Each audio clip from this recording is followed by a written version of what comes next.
So, this is about implementing languages on the Beam. This is my hobby. Okay, so this is I have the pleasure of talking about my hobby. So we're going to look a little bit about properties of the Beam, what languages, something a little bit again about the compiler and interface into the compiler, and something called core Erlang. Some basic tools that exist for doing this, which can give you help if you need them, and some examples of languages on top of the Beam, both what I call native languages and what I mean non-native languages, and I'll explain them when we get there. What that means. So the first question is, of course, what is the Beam? Because this very much affects what we're going to do. And the Beam, of course, it's a virtual machine to run Erlang. And really, that's what it is. It's not designed to do anything else but to run Erlang. It's definitely not designed to be a general purpose virtual machine. Then again, most virtual machines aren't. I mean, the JVM is designed to run Java. If you're doing other things on top of it, again, you have to be restricted by what the JVM can do. And it's the same thing using the Beam. And a couple of the properties that the Beam provides are things like massive concurrency, lightweight concurrency, the asynchronous communication, process isolation, the fault tolerance, and all these type of things that they're provided by the Beam. They're part of, they will, in a sense, become part of the language, any language you implement on top of the Beam, just because they're always there. And in one sense, they don't affect us when we're designing language. We can use them if we want to, we can ignore them if we want to, but they're there, right? The only thing that might affect us is the fact that how messages are received using pattern matching. But there are a lot of other properties as well, of course. It's immutable data. This is baked into the system. This is not something you can get around. Data is immutable. There is only a predefined set of data types. You have a number of atomic data types, you've got tuples, you've got lists, and basically, well, from version 17 you have maps, and that's it. You cannot define a new data type in the machine. It just does not allow it to do that at all. It's got pattern matching built in. Primitives for doing pattern matching built into the machine itself from the very beginning, which you can use or not. It's functional. Well designed to do functional languages. You can just, of course, ignore the return value and do procedures if you want to. The way the modules, the code handling works in modules is also baked into the machine. So however much you choose to disguise it, you have Erlang modules in the system. And there is no global data. That's it. Someone might say, okay, what about X tables? Aren't they global? Yes, they're globally accessible, but it's not global data in the sense that what you usually mean when you talk about global data. There's no shared state or anything like this. So if you want global data in your language, then you have to implement it yourself in some way. So what languages are we going to be thinking about? Well, anything really. Anything with a different syntax, maybe even different semantics is what we're going to look at. Config files, DSLs, other languages like this as well. So the first step is, okay, assume now we want to design the language, we want to compile the language. We want to get it running fast on the Erlang system, we want to compile it. That means we have to go through the Erlang compiler. Now the Erlang compiler is actually quite open, much more open I think most people realize how you can do things here as well too. So it can both work on files, but you can also generate the abstract Erlang syntax tree and bang that straight into the compiler. You can tell the compiler to generate a Beam file, the object code file, or you can tell it to return a binary structure representing that, which you then can do fun things with. You can load them in yourself, you can send them across to other nodes, and install your code on someone else's machine or things like this as well too. There are also a number of internal passes you can also get at through the compiler if you want to. What we'll talk more about, which I like, is something called core Erlang. It's actually an internal language inside the compiler, but you can get at it to yourself, and in many ways it's a much nicer language to compile down to than doing to Erlang instead. You're not losing anything. Very nice to do that. So the internals of the compiler look something like this. So if we look down the bottom here, you're getting your Erlang abstract syntax coming in from the left. There's a first pass is called, this is just a module name, it's called sys pre-expand. That does some simple expansion of the Erlang source code. It looks at records, removes record information, it puts a few extra bits, adds some information for funds and things like this, but it basically just generates Erlang out from the other side. It's just pure Erlang to Erlang pass. The next one, the first big one, that's converting to core Erlang, which is done in a module called v3 core. That's actually one of the more complex modules to do that, especially the Erlang variable handling, scoping, or the lack of scoping of Erlang variables actually adds 2 extra passes into v3 core to get it to work. That's one of the more interesting ones. Then after v3 core, you've got core Erlang. Then there are a large number of optimization passes built in the compiler for optimizing a core. And most of the optimization goes into core. It's a much easier language to work with than Erlang, and this is where most of the optimization goes. Then you pass into something which generates kernel Erlang. And kernel Erlang is basically core, but all the pattern matching has been compiled out. There's a pattern matching compiler in there. Everything's lambda lifted, so it's all flat and everything like this for it. It's a simple language. Then Life just does lifetime analysis of variables. Then it just goes into the code gen, which generates the beam assembler code, if you want. You can basically get in anywhere in the compiler here. You can also write things in assembler if you want to. That's not recommended because the assemblers, it's not well documented what the assembler does. And if you get it wrong, the chances are you'll crash the whole machine rather than doing something wrong. Most of the time, you actually don't have to do that, to be honest. There's very little you want to do or should be allowed to do, which you can't do from one of the earlier passes. So yeah. So the compiler is quite open. I can get in basically anywhere I want to. I can get things out as well too. Yeah. So what about core Erlang I'm talking about? So it's a simple functional language. Okay. It has normal lexical scoping of variables. So you can define variables inside a let and the scope of the variables in the let body, as most other languages have. It just has the basics. So a lot of things that exist in Erlang have been compiled away. I mentioned earlier before that records, things like list comprehensions, they've been compiled out to build recursive functions, which you can see explicitly in the core Erlang as well too. So it's a very simple functional language. It supports pattern matching though. So I don't have to worry about doing anything special with pattern matching. I can use pattern matching exactly the same way as I do in Erlang. The pattern matching compiler comes after core, which is very nice because if you had to do the compiled pattern matching by hand, that is a lot of effort to do that, to get it right anyway. You can make it very naive and stupid, but if you want it efficient, it's quite a lot of effort. As I said before, most of the optimizations are done on core. So if you go into the core level, you'll get most of the optimizations for free. Funnily enough here, this is something that annoys me occasionally. Dialyzer speaks core at the low level. So when you pass in an Erlang file as a source file, it will compile that down to core Erlang, and it will use the core Erlang pass to do all the type checking. When you're getting the abstract syntax out of the beam file, you get the Erlang abstract syntax, that also converts it to core, and then use it with all the work's done on core.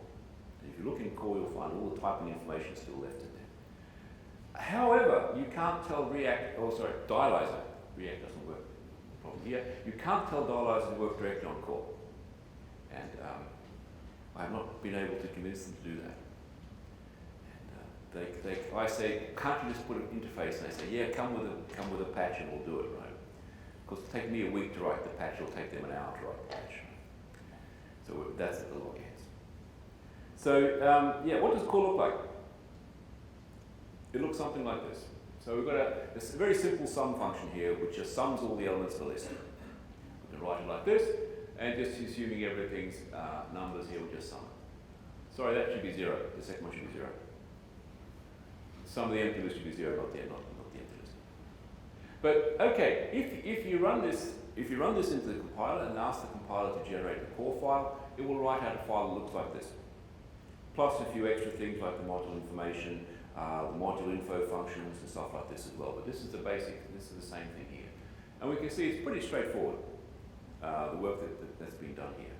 So we haven't done anything interesting with the variables. Unfortunately, I did not get an exercise that was easy enough to see to do that, for example, to do that. But you can see the scoping here. We've got, for example, all the pattern matching is done in a case. There's an optimization in a case so I can match on multiple variables or multiple inputs at the same time. That's what these funny arrows are around here. We're actually saying that this could actually be a sequence of arguments we do a pattern matching case. And here I'm creating a local variable here, core, which is a value of apply sum, and then I'm using that inside the body, so we can see the scope. This thing down here, this optimization, or this syntax with the parentheses and this funny thing here at the end parentheses, that's a way of explicitly adding annotations into the core abstract syntax. In this case, it's printing out what's in there, but this is explicitly adding these annotations in there. So this just says, well, we've seen here it's added, well, the compiler adds an extra clause here to handle the case where none of the others match. So we have to do the error handling explicitly. And in this case, if none of the other two match, we'll end up in this one. This just variable will match anything, and we'll call a primop here, which is match fail. And this generates the failure. You see that there's nothing matching. And here is the tuple you get out, which that uses. But we want to annotate. Well, there's an annotation here saying we're actually inside the function sum, which is again used when generating these messages. We're also saying which line number we're on as well too. That's great, but there's a later pass in the compiler which goes in and checks if there happens to be clauses which will never be reached. It generates a warning. And if you're adding these type of boilerplate stuff, you're often going to run into the case you will add things that will never be reached. And you don't want to get an extra warning for code the user hasn't written, and that's what this does. This annotation says this is compiler generated, and what that means is that you won't get the warning later on. So just a few tidbits about what you can do this. But it's a much more straightforward language to work with, and everything's been done very explicitly. For example, the plus here, I mean, no operators. All the operators are gone, then explicit function calls, so we're actually calling the module Erlang with the value plus. This quote here is going the wrong direction. That's Keynote, which does that automatically, tries to be helpful and does that automatically for me. That's why it was funny. Yes. So yeah, this is an example of call. So this, I think, is the best level to get into if you're going to generate languages that you want to compile. It's much simpler than the Erlang. A lot of stuff you can get in there, but you've got all the good bits still left in there. For example, you don't have to worry about renaming variables all the way to get unique variable names and all this type of thing for it. You just make a scope for everything. It also has a few things here which Erlang doesn't have. I can define local functions in a body.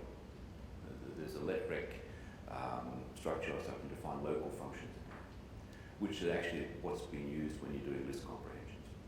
You can generate all this yourself. Strange enough, you can generate recursive functions, but not non-recursive functions.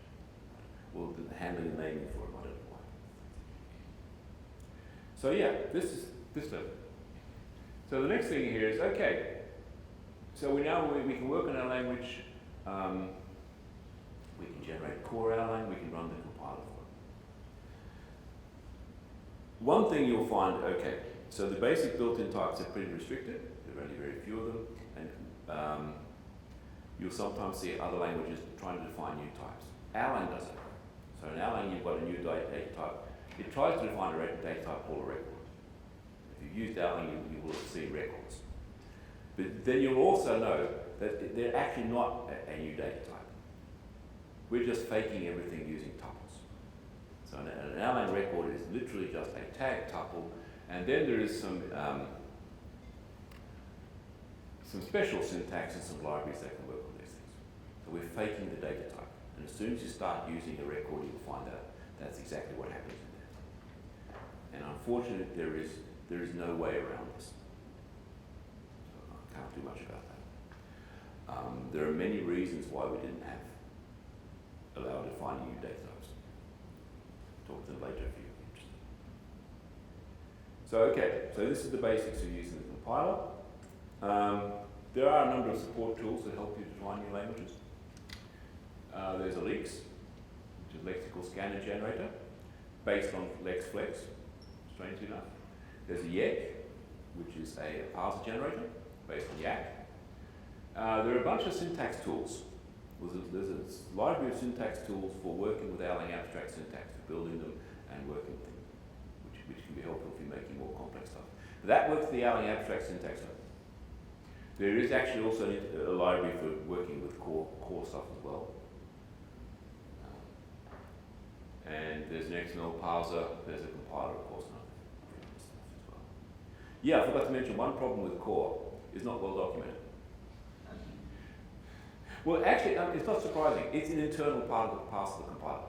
In one sense, it wasn't designed to be used, to be written explicitly. You can actually write core files and load it into the compiler and parse them if you want to.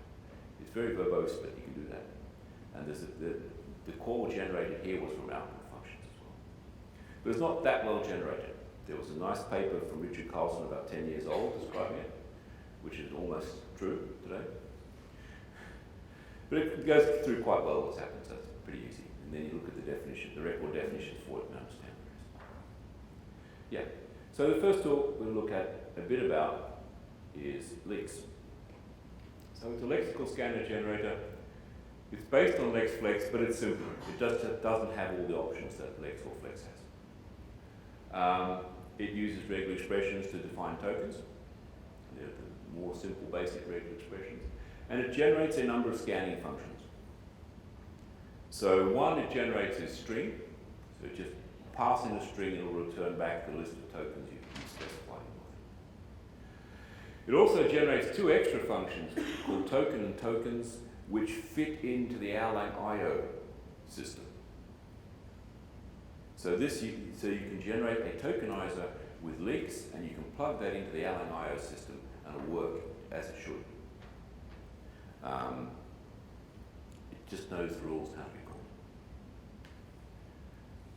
called. An example file, small example file here is something like this. It's got a definition section. So up here I'm defining three variables, or three macros actually. So I've got U here, which stands for which matches capital letters, uppercase letters. I've got L, which matches lowercase letters, and D, which matches decimal numbers, decimal integers. And I have a set of rules here. So here, for example, is a simple rule which is almost an Erlang atom. It's something that starts with a lowercase letter, then it consists of 0 or more uppercase, lowercase, digits, or underscore. So the Erlang atom syntax is slightly more complex, but that's what that rule says. Then on the right-hand side after colon is what I want to do. Here is just Erlang code. It can be anything, but it must return a structure saying what this is. And this basic structure here is it's a tuple of two elements. In this case, the first one is a token, which tells the scanner now we're returning a token. And then the second argument here can be anything. The rest of the scanner doesn't care what this is. The fact that we return it as a tuple with an atom, a line number, so the token line is just a predefined variable, the current line number, and the atom, where we're using token cows, which is another one with all the characters in that token. That we're using this structure, that's because what the Erlang parser requires. So this could actually pass straight in for it. And we do the same thing with a variable here. That's an uppercase, starts with an uppercase or an underscore, and then follows 0 or more of uppercase, lowercase, digit, or underscores. Basically a variable syntax. And again, we're returning a token. In this case, it's a var with a token line and the actual characters in the variable as an atom. We can do other things as well. We can do a comment here which says, okay, anything starting with a %, not including 0 or more, not including new lines. We'll just skip that. So the scanner will parse it, or scan over it, collect everything, but we're just going to say we're going to skip this token. We don't care what it is. So I've got token, I can do skip tokens, I can do a last token, so I can say when I'm collecting, I can collect everything up to including the last token. I can add an extra argument here. I can push characters back into the input path. So I could take something which matches, for example, the characters A, B, C, and push back into the stream X, Y, Z instead. Then I can have something which takes X, Y, Z and pushes back A, B, C, and I've got a nice infinite loop. So yes, I can do that. So it's quite simple. It's quite powerful. There are a few things it can't do at the moment. It's mainly just me being lazy. You can't say something is at the beginning of the line or at the end of the line, for example. It won't handle states in the same way that, for example, leex does. I think that's getting a bit over the top anyway. So when you run this through, you'll get a scanner, and so you can just use the functions like this. We can use a string function with the characters you want to put in and the start line number. And it will return back a list of the tokens as you define them and the end of the line number at the end. And again, it doesn't care what the tokens look like. They can be anything. You can just ignore them whatever you want to do. You've got the IO system functions here. And if, for example, if you go into the IO module and see how you do an IO scanning Erlang expressions, it's basically doing exactly this call, but we're using the Erlang scan function, the Erlang scan module instead. What this tells the IO system to do is keep inputting characters until this function is happy. When that function is happy, return what it returns. So this case we're scanning tokens, so it's going to scan everything until it gets to an end token, which for the Erlang body we just bit off. This functionality is baked into the IO servers. It's actually, I found out much later, something called an iterate. They use that in Haskell, they call it an iterate. But yeah, we're doing this. So the basic idea is you pass in a function to the IO server, collecting characters until it's happy, then you return what it returns back into the system. And leex generates these interface functions you need for doing that. So you can plug your scanner straight into the Erlang system. So that's the leex. There's yecc, which is an LALR1 parser generator, basically yecc for Erlang. And it generates parsing function. Well, it generates one function, it generates parse. And yeah, we'll get back to that in a second. So here, for example, is a yecc grammar just for parsing, say, integer expressions. And I define a set of non-terminals, in this case ETF, for the expression, for the term, and for the factor. I set a number of terminals, which is what I'm getting it in from my tokens I put into it. And I generate a root symbol where I want to start. Then I have a set of rules here. So this is just saying an E is an E with a plus and a term. And if it's one of these, I return the tuple T plus $1, $3. The same thing if it's a minus. If it's not one of those, I'll just return the value $1 here. The same thing for terms, the same thing for factor term. What this $1, $3 is, that's the way of telling yecc what I want to build. So what $1's, these are just special variables. And what $1 means, take the value of the first thing on the right hand side here. So $1 will be the value I get back from parsing a T. $3 will be the value I get back from parsing $f. So then I can build my plus, or build my times here, and the same thing with the slashes and so on. This is just a hacky way of putting variables into the right-hand side, which you normally can't do. It's exactly the same thing if you're working with match specs and in ETS or something like this, the same problem. So this is the same way to do that. So here, for example, for this function, if it's parentheses around it, we just take the second one, which is an expression. And this just builds a structure, returns a structure. The limitation here is that, so what's passed into the parse function, parse1 here, is a list of tokens. And yecc assumes that all tokens are tuples, where the first element of the tuple is the type, and the second element is a line, or an annotation, a line number. And if you've got more elements, they can be values. So what you're matching here is the type. So this says we're expecting a slash token, so it's a tuple of two elements where the first one's a slash and the second's the integer. This is what yecc assumes. That's why, for example, in the leex example, we're returning tuples, that format. And if you're getting a number here, it will be a tag with number, type number, there will be a line number, and the third element would, in this case, be the actual value of the numeric value. So it's very restricted in what the input looks like. It also has one other restriction, which is slightly annoying, that it expects to get exactly the right number of tokens. Not too few, not too many.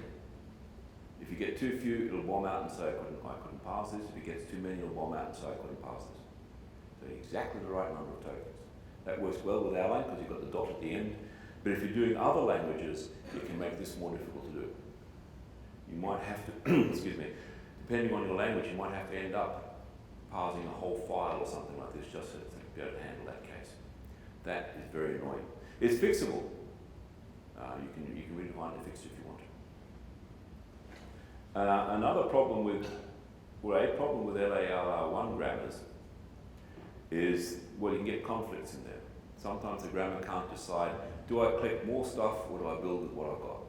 That's generally called a shift-reduce error. By convention, it collects more and keeps on going. So it will warn you that it's got them, but it will just keep on going and build something. That's generally what you want to do anyway, so that's no problem. The worst problem is it's got something that's called reduce conflicts. So it's an LARR1 grammar, it can only just one token look ahead. And if it can't decide where to go after that, it says, I give up, it generate an error. So for example, we would like to write, getting to Erlang syntax here, we would like to write an expression as a pattern equals expression.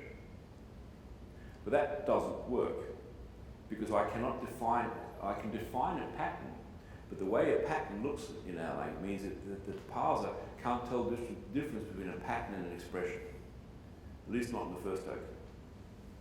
So it'll complain that it will give me a reduce error, which is perfectly correct. So I could perhaps do something with more look ahead, but you'll always run into the problem that you don't have enough look ahead. So what we have to do in Erlang, we have to write an expression as an expression equals expression. That works fine. And then we add a test afterwards to test if this first expression is actually a pattern. So that's fact of life using these things. So yeah, there are other stuff as well too. I'm not going to go through these syntax tools. Other parsing systems. You could, there was, I don't know if they're still supported as a peg parser, which is a different type of grammar.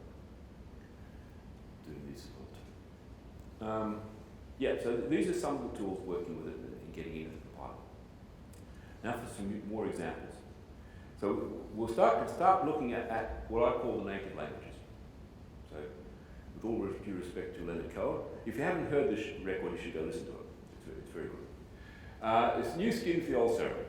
So what we're saying here is, these are languages which you keep the basic Erlang execution model. Execution model, the data types, really everything, but you're putting a layer on top. You're defining a new syntax, and you might have different packaging around it. But basically, you've got Erlang at the bottom, more or less explicitly. And two examples here are yecc and LFE, Lisp Flavoured Erlang, which both do this. They put a new skin on top of it, but underneath it's Erlang. So you get a structure that looks something like this. So you've got this basic structure, you've got the beam at the bottom, you've got Erlang, you've got all the OTP libraries, and on the side here you've got your new thing, which might be a new language and a new set of libraries. They're sort of half beside and half above everything else. And you're not disguising, well, the properties are the same in the Erlang. And they can make full use of the Erlang OTP libraries. And this is actually quite a smart way to go. Because if unless you do something really stupid, you can access everything in the Erlang side. You can write programs which can combine Erlang and your other language, whatever they might be, and they can interchange with each other in a sensible way. So it's quite a decent way of doing it. And you'll get a language which is as optimal as it can be for running on VM. Yeah. So these two languages here, they interface the Erlang compiler, but they do it in different places. So yecc goes in, it generates abstract Erlang syntax, which then passes into the front of the compiler, generate code. The LFV compiler, however, that generates code. Let's start with LFV first. This is one of my babies. So it's Lisp, and the idea was to have Lisp syntax and all the Lisp goodies you're used to having if you're coming from a Lisp environment. You've got real macros, for example, handled for it. But it's to interact with the rest of the system, which means you can't make any major changes. It's got a small core language, and as I said, it has the same speed. You want to be able to write things in LFV and not make it go slow. So yeah, you have to modify what that entailed was changing the language, changing the Lisp to fit into the Erlang environment. So this is not common Lisp, it's not scheme. There is no mutable data, for example, because the Vim does not support mutable data. It only standard Erlang data types. Standard Erlang modules and functions, because that's what the system provides. If you want to put anything more on, you have to pay for it. You can't, for example, like in a Lisp environment, have functions, things which are either functions or macros, and when you call them, you can find out what they are. That just does not work in the Erlang system. Well, it's a Lisp 2 instead of Lisp 1, that's got nothing to do with efficiency. And it's as fast as writing anything in Erlang, which is not surprising because it's generating Erlang straight off. And the interesting thing here, one reason why I went to core was that if you look at the core part of LFE, and these expressions here are the core part of LFE, most of these are exactly the same as in core Erlang. So basically it's almost one-to-one mapping into it, which makes the compiler very easy. The few things that it can't do, it's a list if, which then maps into a case, so it's very simple, and a few other things as well. But it's almost exactly a straight mapping across, which made the compiler very easy, which was also very nice using core. If I'd gone into the Erlang pass instead, I would have done a lot of extra work to get this working, and then the translation to core would have removed all my effort by going back to what it was before. So yeah. For those who haven't seen it, yecc, well, the first three things come from the yecc homepage, and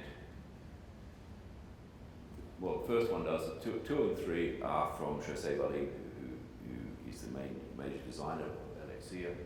So it's a dynamic functional language designed for building scalable, maintainable applications. Yeah, if you replace that with Erlang, it's exactly the same thing, of course. It's not Ruby on the Erlang VM. It's a syntax which is Ruby influenced. Whether you like that or not, that depends on your background. It's got meta-programming capabilities like macros, but they can't change the syntax. It has a syntax, it has a defined syntax, so you can't go in and change the syntax using macros, like you can do with Lisp. Well, people say Lisp doesn't have a syntax, but it's there. So. And it's got many libraries and interfaces standardized and rewritten. But it goes in to the Erlang level. So this compiles down into Erlang code to do this. But it also has attacked the new data type problem. I didn't do that in LFV, I just had records. In yecc, they've got a struct. Well, they have records, but they're very seldom used. They have a struct data type,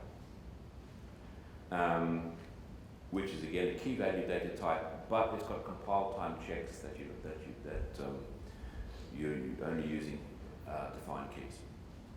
But it uses a map. So it uses a specialized version of a map where they've added a key __ struct with the name of the struct as a value. And using that, the compiler can then, the system can then check that this is not a map, this is a struct. And at compile time, we can use this and do things with it. So again, they've added a new data type, but they're implementing it using an existing data type. So records use tuples, LXCS structs use maps. You've got exactly the same problems there, but none of them are really basic. So these two languages, I call them native languages. They're what I mean by native languages, because they're not trying to do anything strange, really. It's a new skin. So a couple of examples of new languages I have. So they're implemented in Erlang, but they're not Erlang. And so there are different semantics, definitely non-Erlang data types and non-Erlang handling of data. So I've got two different examples here. One I call Erlang, which implements Prolog on Erlang, and another one called Luerl, which implements Luerl on Erlang. And they are definitely not Erlang. So Erlang, it's a standard Prolog, a strict subset of it, but the semantics are completely different from Erlang. So it has backtracking. It has logical variables, it has unification, and none of these exist in the Erlang machine. The syntax, I can use leex for tokenizing, that fits very well into the Prolog world. However, I can't use any parser generator to generate the syntax because the syntax is based on backtracking. That's how the syntax is defined if you look into it, it's a backtracking syntax.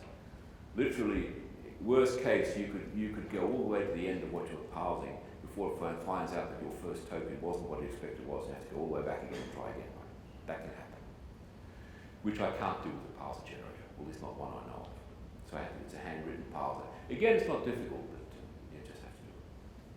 Data almost maps. Atoms, numbers, lists, and so on. Structures, we go to tuples. So if you're representing a Prolog structure, foo bar 42 is just a tuple foo bar 42. Actually, we had this syntax in a very early version of Erlang for writing that type of tuple structure as well, but we removed it. However, that is illegal in Prolog. If you try writing that, it's illegal, which means that that structure here, a tuple with one element, is not used, which we can be sneaky about. So yeah, we've got logical variables, and we need unification. And there's nothing in our language matches this. We have to explicitly implement unification, and we explicitly have to implement logical variables.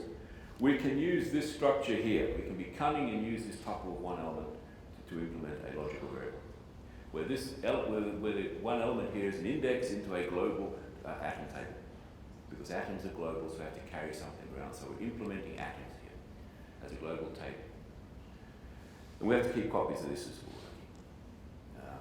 Erlang doesn't have backtracking. You can't go back and make a new choice. It's very nice, but we have to do it. One way of doing this in compiled Erlang is something like this. I can do a continuation passing style to do this. So I can pass around the next thing to happen, what I want done, when I'm done. And at the very end, I can return the tuple succeed with a value saying this worked, or I can say fail, this didn't work. So when I'm doing something, the initial next is just the one that returns succeed, because if I get to the very end, I've done stuff right. If I've got a function here which just calls something, I can call this and check. If it works, I'll just call next here with our updated data, otherwise I'll just return fail. If I'm doing more stuff down here, I can do things. I can make a new next, which contains the old one, plus the last thing I'm doing here, call the number 2 here and pass that next in. So now I'm building up a chain of things I want to do. I'm using the call stack to keep track of where I've gone. So what about choice points, which is the interesting bit here? Again, this is simple. We have something we're doing do stuff, and then we've got alternatives here, more stuff 1, more stuff 2, more stuff 3. I can set up a choice point here by calling the CP function with a list of alternatives as funds. And the CP function is almost trivially simple. It takes a list, this is a list of functions, so it evaluates the first function. If that function returns succeed, we've got all the way to the end and we've got what we want, we just return succeed and pass the value back. If it gets back failed, we've failed. So then we call CP on the rest of the list. So we're stepping down the list until we find one that succeeds, and that's the one we choose. And if one fails, we just keep on going down. So we have multiple choices here. It's nice. And it works, and it's reasonably efficient. We're using the Erlang stuff for it.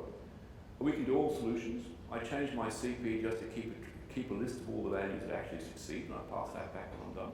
Then I've done all solutions case here. But it's not interruptible in the sense that I cannot say, give me one solution. I don't have a context I can pass back with someone then can decide whether they want to go on or not.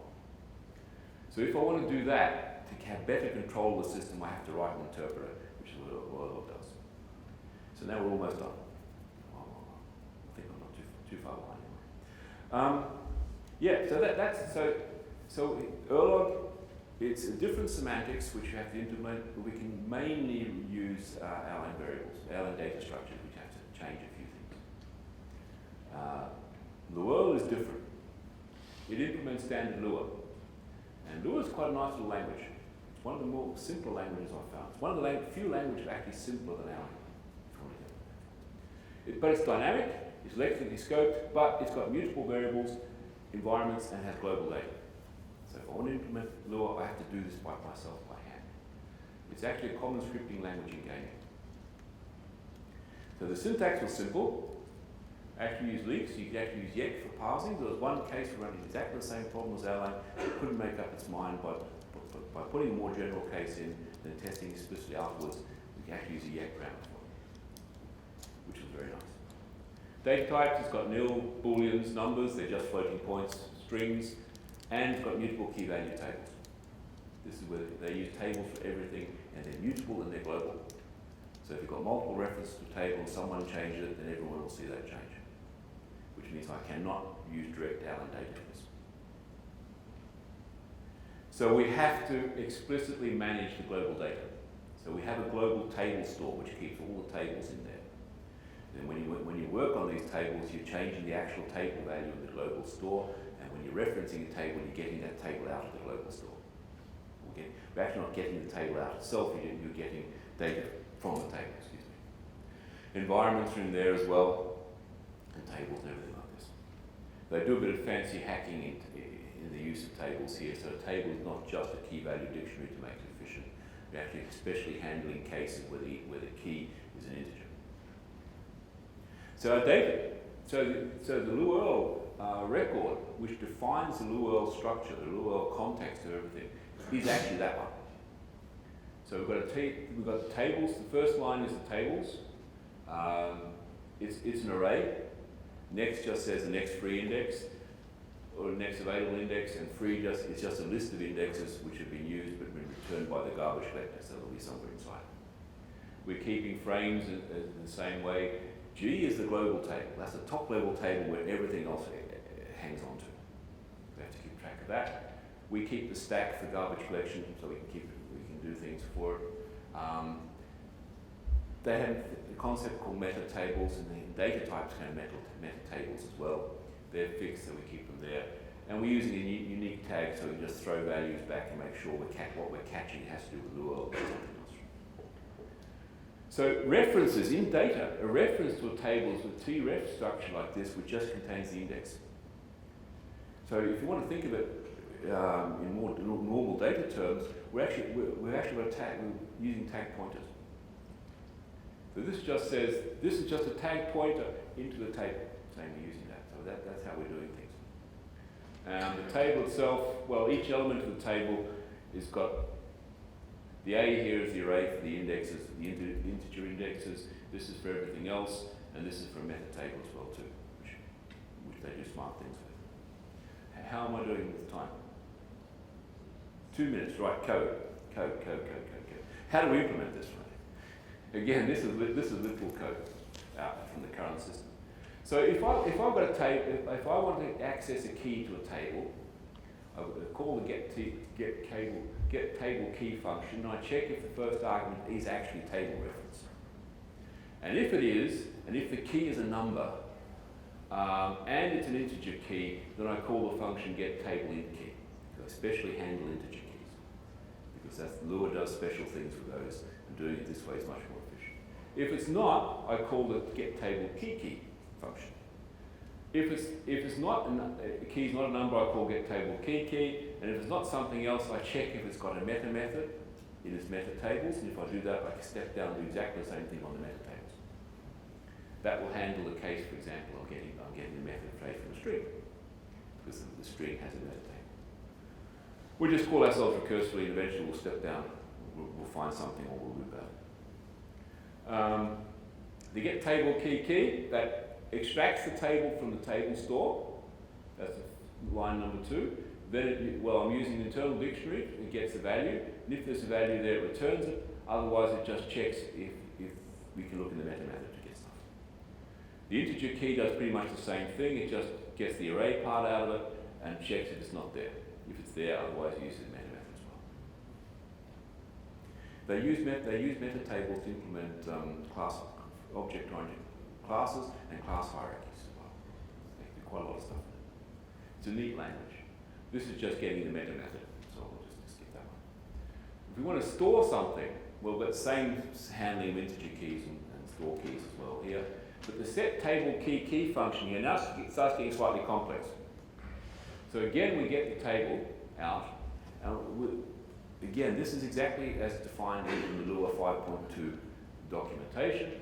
If the value is there, if the key exists, and we're putting in the value nil, then we actually delete the key. If we're not putting in the value nil, we replace it, which is what these lines are doing. And we push the value back into the table store and return the new structure with the updated table store. Does this make sense? It's pretty straightforward. It's almost like it'd be like C with a normal reference to it. One slide. What happens if it's not in there? So if the key is not there, then again we check if there's a meta method, doIndex, we use that. But with what's going down here, we're using the meta table to put things in if there's a new index for it. Otherwise, we just put it straight back into the table. So this is sort of C code written in Erlang. We're using pointers into data types and fiddling with things internally inside that. But this is what I have to do because tables are global and tables are mutable. So the language itself is pretty straightforward, but the data handling is completely different. So this is the type of work I have to do if I want to implement something with another data type. Now I think my time is running out. But anyway, yeah, so this is a lot of fun. It's some guidelines if you want to implement a new language on top of Erlang, and some of the problems you'll run into, and some of the tools and some solutions. Question? You have time for questions? Yeah. Well, let's start with giving him a bit of applause.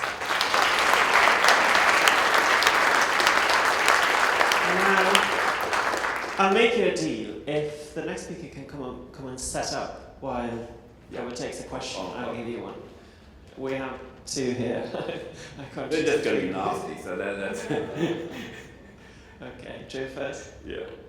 What have you done like Luerl in Erlang? Don't you feel the temptation, because now you could run lots of processes with a Luerl in each of them, so you've done sort of concurrent Luerl, don't you feel a slight itching to do concurrent Luerl and make more message classes?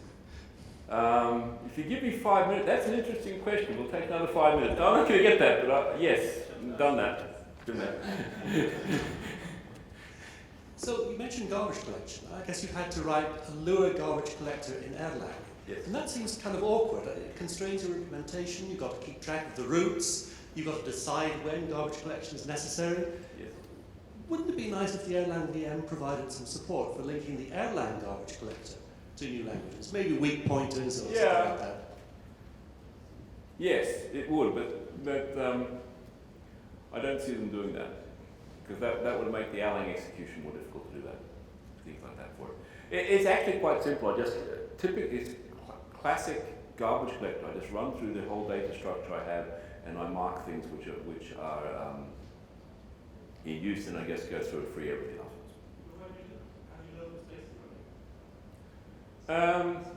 That's a good question. Well. One in Luerl you can actually explicitly call the garbage collector, or after you've made a call to evaluate something, when you come back, then you can call the garbage collector. And this type of executions is seldom very long.